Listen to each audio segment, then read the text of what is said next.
Hello, design legends. I'm Vishal, and I hope you all are being super creative. Let me tell you a quick story.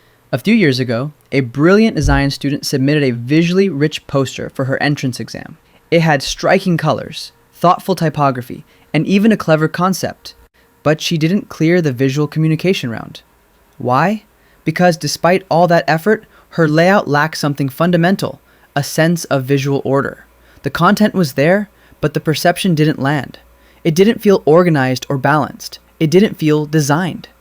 What she was missing were the invisible psychological rules that shape how people perceive design, and those rules are called Gestalt Principles.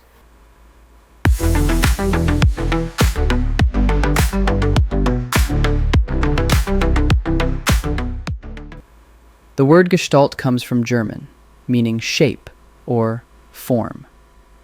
These principles were established in the early 1900s by psychologists like Max Wertheimer, who discovered that we don't see visual elements in isolation.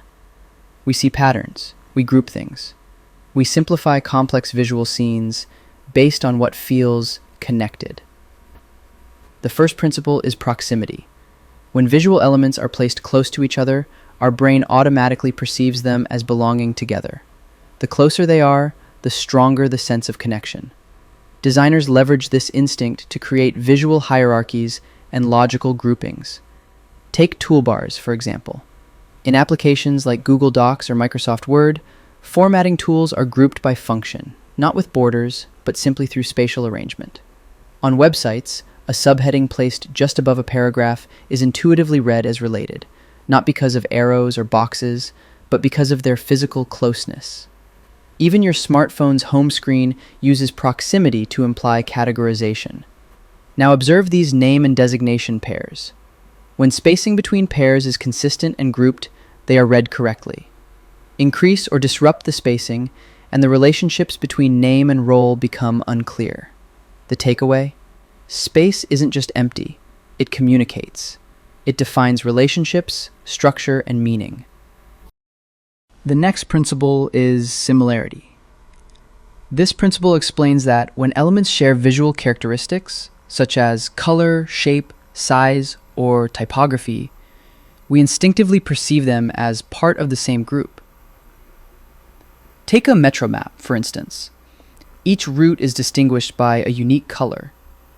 Even when lines intersect or run parallel, we can effortlessly differentiate them because our brain groups based on color similarity. In interface design, this principle underpins consistency. Buttons styled uniformly, icons sharing a visual language, or all headlines appearing in the same font and weight. These choices signal structure without needing explanation. The result is a design that feels coherent and intentional. This principle can also guide app and icon design.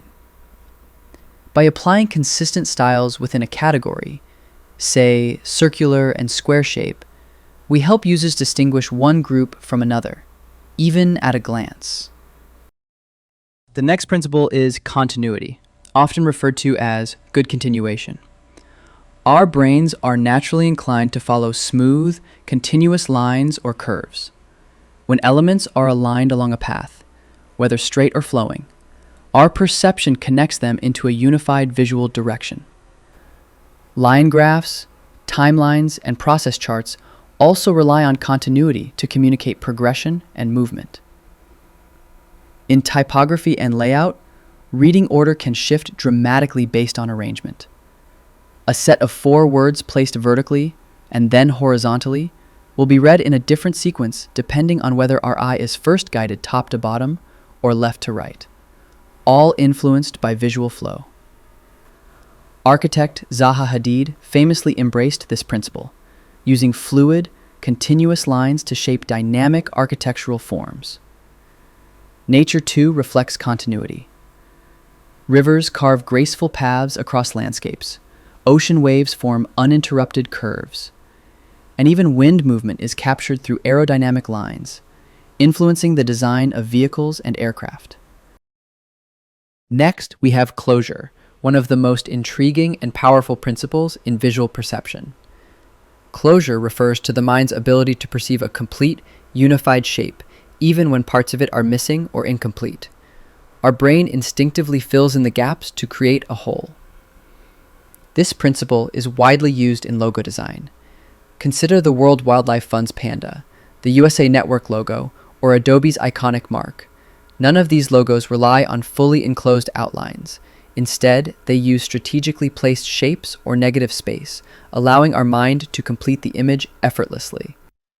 Designers often apply closure in minimalistic logos, abstract illustrations, and typographic experiments. It's a subtle way to engage the viewer's cognitive abilities, inviting them to actively complete the visual.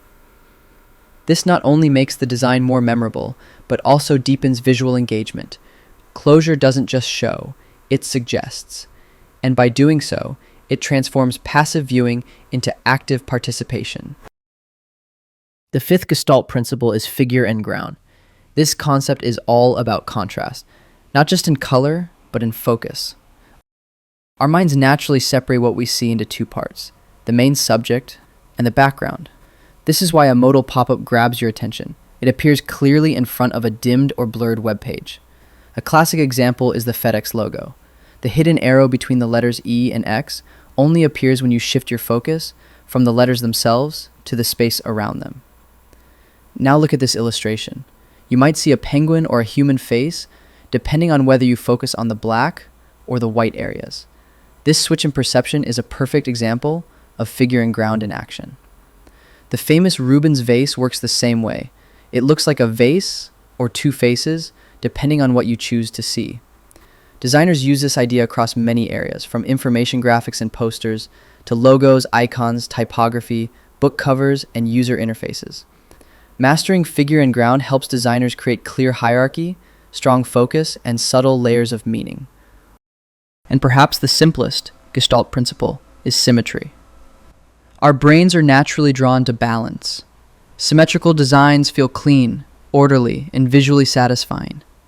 When elements are mirrored or evenly distributed on both sides, we interpret the design as stable and intentional.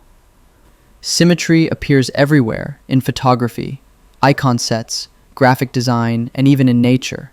The human body itself is largely symmetrical, which is why symmetrical faces are often perceived as more attractive. Web design, poster layouts, infographics, and even the minimalist Google homepage all make use of symmetry to feel complete and well composed. Symmetry doesn't mean plain, it means balanced. When used well, it gives your design a sense of wholeness and clarity. The final Gestalt principle is common fate. This principle is based on movement.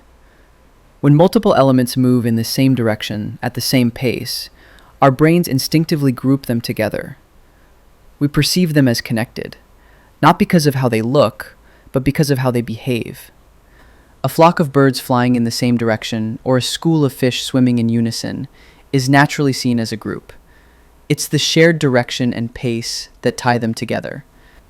In UI design, accordion menus often feature downward-facing arrows that suggest all items will expand together, establishing a clear sense of shared interaction.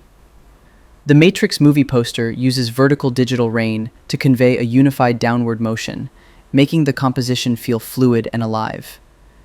The iconic photo of the Beatles walking across the zebra crossing in the same direction creates visual harmony through aligned movement. In product and graphic design, aligned motion or directional elements, like cards sliding in the same direction or arrows pointing together in a logo, suggest cohesion without saying a word. Common fate is not just about motion. It's about meaning through movement.